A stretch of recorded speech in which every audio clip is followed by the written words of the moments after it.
Toyota Yaris made its debut in 1999, bringing a fresh, compact design to drivers around the world, known for its affordability, reliability, and fuel efficiency. Today, the Yaris stands as a symbol of Toyota's commitment to quality in a small package, delivering on performance and value. Let's take a closer look at how the latest Yaris builds on this legacy. अस्सलाम वालेकुम, मेरा नाम है चाहसेब हाशमी और ये है Toyota Yaris एटिव x 1.5 2022 model. और इस गाड़ी ने पाकिस्तान में कोरोला XLI और GLI को रिप्लेस किया था। इससे पहले GLI और XLI 1300 सीसी आती थी कोरोला की शेप में, लेकिन अब कोरोला सिर्फ 1600 और 1800 आती है और इससे नीचे की कैटेगरी में ये गाड़ी आती है।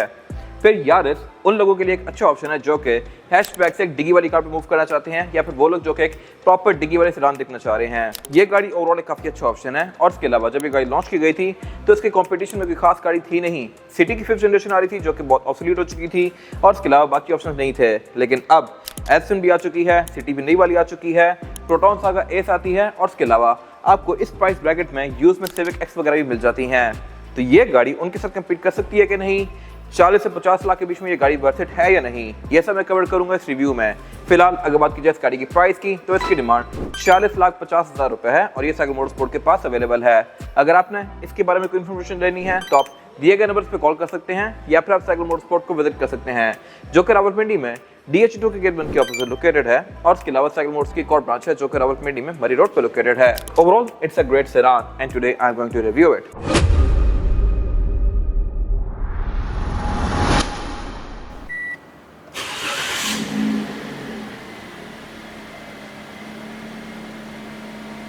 Let's start with the exterior of this car. Looks के लिहाज से ये गाड़ी काफ़ी अनयूजुअल है और यही वजह है कि कुछ लोगों को ये गाड़ी बहुत ज़्यादा पसंद आई, कुछ लोगों को ये बहुत ज़्यादा वियर्ड लगी, दरमियान वाले लोग बहुत ही कम हैं। खैर, आपकी क्या राय है कमेंट सेक्शन में मेंशन कीजिएगा। अब इस गाड़ी का फेसलिफ्ट आ चुका है, उसके बारे में भी सेम सिचुएशन है। कुछ लोगों को बहुत पसंद आया है, कुछ लोगों को अजीब लगा है क्योंकि फ्रंट से ये गाड़ी बहुत ज़्यादा मॉडर्न कर दी गई है, लेकिन रेयर एंड से फेसलिफ्ट के बाद भी ये गाड़ी मोर और लेस ऐसी ही है। तो ये मेरे ख्याल से एक अजीब चीज़ है। टेल लाइट्स और रेयर बम्पर में खास डिफरेंसेस नहीं दिए गए जो कि मेरे ख्याल से होते तो बेहतर था। फ्रंट इसका काफ़ी हद तक नई वाली टोयोटा से मिलता जुलता बना दिया गया है। फिलहाल अगर बात की जाए इस गाड़ी की तो इसमें फ्रंट पे DRL दे दी गई थी जो कि इसकी लुक को बेहतर बनाती हैं। और इनके बारे में एक और इंटरेस्टिंग फैक्ट ये है कि इन DRLs को आप ऐसे ऑन नहीं कर सकते। आप जितनी मर्जी हेडलाइट ऑन ऑफ कर लें, इग्निशन ऑन कर लें, ये ऑन नहीं होंगी। ये सिर्फ तब ऑन होगी जब आप गाड़ी ऑन करके डी में डाल के जरा सा गाड़ी को ड्राइव करेंगे, वैसे ही ऑन नहीं होती। ये मेरे ख्याल से एक वियर्ड चीज़ है। बाकी हेडलाइट इसमें हेलोजन वाली ही आती हैं और इसमें लो और हाई बीम के लिए अलग अलग पॉइंट्स दिए गए हैं, यानी कि आप लो में सिर्फ हेलोजन और हाई में HID लगा सकते हैं। इस गाड़ी में भी सेम केस हुआ हुआ है, जबकि इस एरा में जो सिटी आ रही थी 5th जनरेशन उसकी हेडलाइट में सिर्फ सिंगल ही पॉइंट था। तो ये गाड़ी इसके ऊपर एक अच्छी अपग्रेड थी। फिर इसके अलावा ट्रैक्टर लाइट्स यहाँ पे सिंपल सी दी गई हैं, फॉग लैंप भी इसमें आते हैं क्योंकि ये गाड़ी एटिव एक्स वर्जन है, टॉप ऑफ द लाइन। और अगर बात की जाए इस गाड़ी की साइड प्रोफाइल की तो यहाँ पे कुछ चीज़ें डिफरेंट हैं जो कि सिर्फ एटिव एक्स तक लिमिटेड हैं, छोटे वर्जन में नहीं आती। फ्रंट पे भी कुछ चीज़ें दी गई हैं, साइड पे भी। फ्रंट पे की बात की जाए तो इसकी जो ग्रिल है इसमें एक क्रोम का पार्ट दिया गया है और क्रोम के पार्ट के अलावा बाकी सारा एरिया भी बॉडी कलर में होता है, जबकि इसके छोटे वेरिएंट्स में ये प्लास्टिक का आता है। साइड पे अगर बात की जाए तो इसमें रिम्स आते हैं डुअल कॉम्बिनेशन में, डुअल VTA की बैजिंग दी गई है और इसके अलावा इसके जो डोर हैंडल्स हैं ये भी क्रोम में दिए गए हैं। छोटे वर्जन में ये सारी चीज़ें नहीं आती।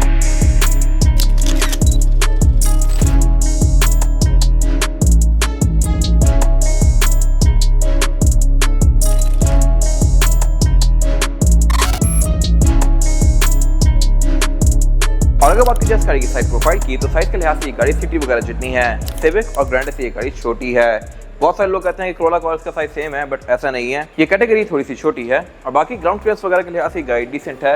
हाइट भी इसकी अच्छी है। इसकी रूफ में कुछ वियर्ड सी कट लाइंस दी गई हैं जैसा कि आपको शायद किसी कार में देखने को मिले। वैसे बंदे को लगता है कि शायद ये रिपेयर हुई है, एक्सीडेंट है, बट ऐसा नहीं है। इसकी रूफ आती ही इस तरह की है। फिर इसके अलावा एटिव एक्स में स्मार्ट एंट्री आती है, यानी कि ड्राइवर की साइड से मैं इस गाड़ी को ये डोर हैंडल से लॉक अनलॉक कर सकता हूँ। की भी इस गाड़ी की लुक्स के लिहाज से काफ़ी सस्टेंशियल है और इसके अलावा किसी भी टोयोटा से डिफरेंट है। इसमें ट्रंक लॉकर भी आता है और इसके अलावा बाकी तो लॉक के बटन्स हैं ही। और ये इमोबिलाइजर वाली की है। इसमें फिजिकल की भी आती है जो कि आप यहाँ से निकाल सकते हैं। बाकी एंट्री एग्जिट भी इस गाड़ी में आसान है क्योंकि ये गाड़ी की खास नीचे नहीं है। टोयोटा की सारी कार ही एंट्री के लिहाज से आसान होती हैं। और अगर बात की जाए इस गाड़ी के इस वाले एंड की तो इसमें बैक पे ड्रम ब्रेक्स आती हैं। ड्रम ब्रेक सिटी भी ऑफर करती है, एल्फिन भी, जबकि इससे बड़ी कैटेगरी जो होती है जो कि सिविक हो गई या कोरोला हो गई, उन गाड़ियों में ऑल व्हील डिस्क ब्रेक आती है। इसमें ये सिंपल सी ब्रेक दी गई है। All wheel disc brake for your reference बेहतर होती है as compare to this one. बाकी इसके अलावा फ्यूल रेस का यहीं पे लेफ्ट पे दिया गया है और बैक पे गाड़ी एक एरिया रेटिना ऑफर करती है।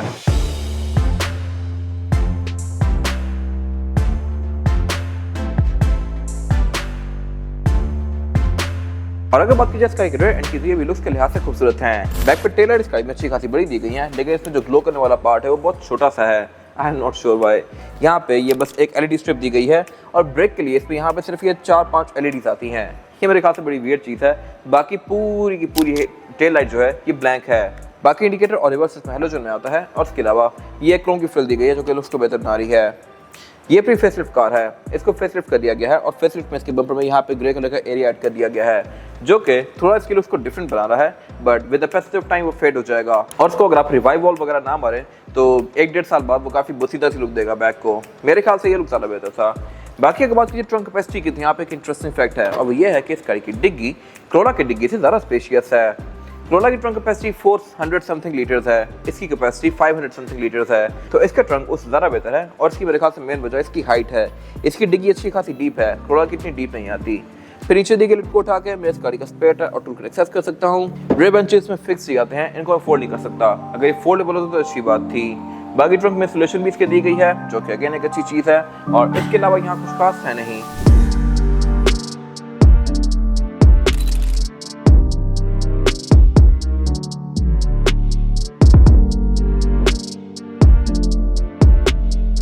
और अब अगर बात कीजिए इस गाड़ी के इंटीरियर की तो ये भी लुक्स के लिहाज से काफ़ी डिसेंट है, लेकिन यहाँ बैठते साथ ही आप जो पहली चीज़ नोटिस करेंगे वो है इसकी स्पेस। ये थोड़ा छोटा है एज कम्पेयर टू GLI या क्रोला वगैरह। वो गाड़ी ज़्यादा चौड़ी होती है। लेगरूम वगैरह के लिहाज से स्पेशियस है, हेडरूम भी इसमें डिसेंट है, लेकिन चौड़ाई वाला एलिमेंट इसमें कम है। फिलहाल अगर बात कीजिए इसके कलर टोन की तो ये ग्रे और बेज के कॉम्बिनेशन में है। ये गाड़ी टॉप ऑफ लाइन है तो इसमें हर वो फीचर दिया गया है जो कि पाकिस्तानी एयर्स ऑफर कर सकती है। स्टीयरिंग व्हील इसमें Altis 1.6 जैसा है और इसमें लेफ्ट राइट में डिफरेंट कंट्रोल्स दिए गए हैं। लेफ्ट पे जो कंट्रोल्स हैं ये मल्टीमीडिया के हैं, राइट पे जो कंट्रोल्स हैं यहाँ से आप इसके MID के विषय नेविगेट कर सकते हैं। ये MID भी कंपैरेटिवली क्रोला से भी बेहतर है जो कि अब तक आ रही है। 2024 में भी ग्रैंडे के अंदर 4.2 इंच की स्क्रीन आती है, इसमें ज़्यादा बड़ी दी गई है और ये आपको ग्राफिक्स भी बेहतर शो करवाती है जो कि नई वाली क्रोला में भी नहीं आते। तो ये मेरे ख्याल से एक बेहतर चीज़ है और टियर टॉक इंप्रूवमेंट यहाँ पे लानी चाहिए थी क्रोला में, बट नहीं लाई गई। हेडलाइट इसमें नॉर्मल सी आती है, इसमें फॉग लैम्प के कंट्रोल भी दिए गए हैं और मीटर इसका काफ़ी हद तक XVO वगैरह से मिलता जुलता है। अगर आप वेट्स इंपोर्ट करें हाइब्रिड वाली या XVO इंपोर्ट करें तो उसमें आपको ऐसे मीटर देखने को मिलेगा। और इसकी जो स्क्रीन है ये आपको ट्रेप्स, एवरेज किलोमीटर पर litre, outside temperature, savings show करवाती है। इस तरह की बहुत सी चीज़ शो करवाती है जो कि यूजुअली आपको कार्स में देखने को नहीं मिलती। यहाँ पे मुझे पास्ट रिकॉर्ड्स भी शो होते हैं। इसके अलावा इसके इको वाले मेन्यू का जो इंटरफेस है ये भी बहुत बेहतर है एज कम्पेयर टू क्रोला। यहाँ पे एक गाड़ी शो करवाती है कि कब किस दिन आपको कितनी बेहतर एवरेज आई थी। इसके अलावा बाकी अगर बात कीजिए मीटर की हाउसिंग की तो ये पूरी ही प्लास्टिक की फ्रिज में है जो कि मेरे ख्याल से इस कैटेगरी के लिहाज से ठीक है। ये एक एंट्री लेवल सेडान है तो इसमें बिल्ड क्वालिटी की बहुत ज़्यादा मैटर नहीं करती, लेकिन जो इसका प्राइस पॉइंट है उसमें मेरे ख्याल से बिल्ड क्वालिटी बेहतर होनी चाहिए थी। सेंटर में इसकी मल्टीमीडिया स्क्रीन दी गई है। ये बेसिकली एक बेसिक सा पैनल है जिसमें आप USB लगा के अपने मीडिया प्ले कर सकते हैं। रिवर्स कैमरा भी इसमें आपको यहाँ पे शो होता है और ये बेसिकली टोयोटा का ही पैनल है। इससे नीचे फिर एयरमेट्स दिए गए हैं, क्लाइमेट कंट्रोल दिया गया है। क्लाइमेट कंट्रोल भी ऑटोमेटिक ऑफर करती है और टोयोटा की सारी नई वाली कार्स की तरह इसकी लाइट्स भी ब्लू रखी गई हैं। इसके अलावा फिर नीचे की काफ़ी डीप सा एरिया है जिसमें 2 कप होल्डर दिए गए हैं। इसके ऊपर एक एम्बियंट लाइट दी गई है जो कि लुक्स को बेहतर बना रही है और फिर गेट सेलेक्टर दिया गया है जो कि टोयोटा की मोस्टली कार जैसा है और इस गाड़ी को आप मैनुअली भी चला सकते हैं। तो ये मेरे ख्याल से इसका काफ़ी प्लस है। ये चीज़ Altis 1.6 पे भी नहीं आती जो कि यहाँ पे दी गई है। फिर इसके अलावा पीछे इसकी हैंड ब्रेक दी गई है और आउटलेट दिया गया है। सेंटर कंसोल दिया गया है जो कि कोई खास स्पेशियस नहीं है और सीट्स दी गई हैं। ये सीट्स काफ़ी कंफर्टेबल हैं। ये फैब्रिक की फिनिश में है, इनको आप आगे पीछे मैनुअली करेंगे लेकिन इनमें हाइड्रोलिक नहीं आता, यानी कि आप इनको ऊपर नीचे नहीं कर सकते। डोर पैनल्स में काफ़ी मैसिव दिए गए हैं। विंडो इसमें चारों ही पावर्ड है लेकिन सिंगल टैप वाली सिर्फ ड्राइवर की है और इसके अलावा 81.5 में डोर हैंडल्स क्रोम वाले आते हैं, ये एक अच्छी चीज़ है। फिर इस गाड़ी में पुश स्टार्ट दिया गया है, ये भी अपने एरा में इस गाड़ी में आ रहा था, Altis में नहीं था, ग्रैंडे ऑफर करी थी। तो Altis में जो 1.5 स्पेशल एडिशन वर्जन आया उसमें ये चीज़ दी गई थी, लेकिन उससे पहले ये गाड़ी Altis 1.6 से हर लिहाज से नंबर ज़्यादा लेके जा रही थी। खैर इसके अलावा रूफ इसकी नॉर्मल सी है। सनरूफ ये गाड़ी पाकिस्तान में ऑफर ही नहीं करती। वारंटी मिरर भी इसमें दिए गए हैं लेकिन लाइट्स नहीं आती। रूफ यहाँ पे सिंपल सी है, ऑब्वियसली यहाँ पे कंट्रोल्स नहीं दिए गए सनरूफ के। और अब अगर बात कीजिए इस गाड़ी में रेयर पैसेंजर्स के लिए सीटिंग कैपेसिटी की तो यही बैक पे डिसेंट है। मेरे पास लेगरूम यहाँ पे सफिशिएंट है और हेडरूम भी। ये चौड़ाई में गाड़ी टाइट होने की वजह से सेंटर में बंदा कंफर्टेबली नहीं बैठ सकता और यहाँ पे उसको नॉइज करने के लिए एक और चीज़ भी दी गई है, वो है सेंटर कंसोल। ये कंसोल भी अच्छा खासा पीछे तक आ रहा है तो यहाँ पे सेंटर वाले पैसेंजर को पाँव रखने में थोड़ी सी मुश्किल होगी, ये इसके घुटनों पे टकराएगा और इवन अगर आप भी यहाँ से क्रॉस करने की कोशिश करें तो ये आपको भी तंग करेगा। मेरे ख्याल से बेहतर हो सकता था बट टोयोटा ने इस पर कोई खास वर्क नहीं किया।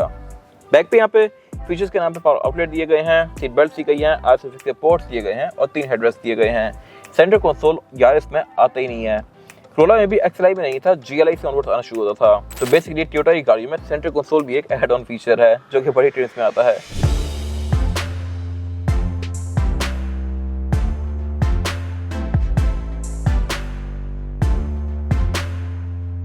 इसके बाद अगर बात की जाए इंजन की, तो यार इसमें 2 इंजन ऑफर होते हैं, 1300 सीसी और 1500 सीसी।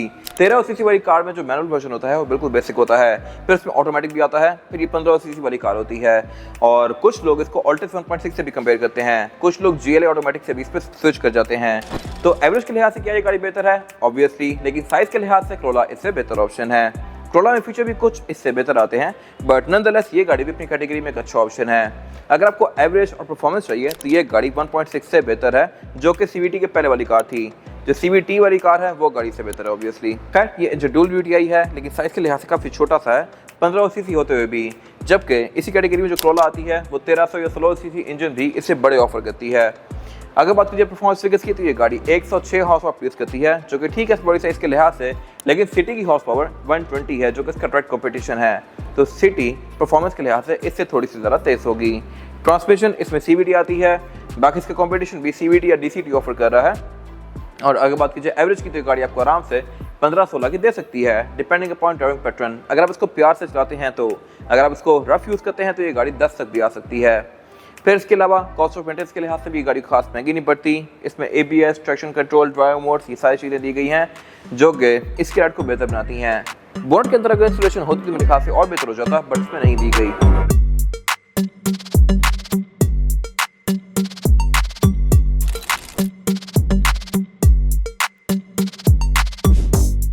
और अब अगर बात की जाए स्पेसिफिक गाड़ी के टायर साइज की, तो इसमें टायर लगा हुआ है, ये है 195, 65 और 15। यार इसमें 15 इंचेस का रिम आता है, जबकि इसके बाद Corollas वगैरह के रिम 16 इंचेस के कर दिए गए थे। पहले 2015 वाली जो ग्रैंडे थी उसमें भी रिम 15 इंचेस का था।